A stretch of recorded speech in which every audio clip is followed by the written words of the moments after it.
Hi, good day everyone. So, here is another motivation for today. What others think of you is none of your business.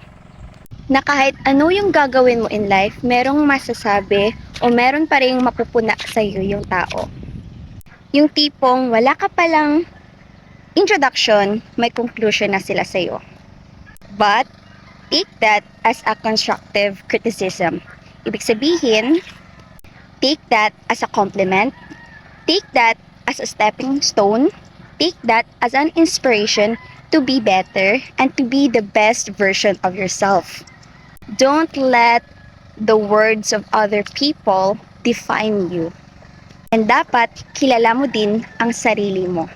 Kasi kung kilala mong sarili mo, hindi ka magpapaapekto sa kung ano ang sasabihin ng ibang tao sa iyo. But if you don't know yourself, people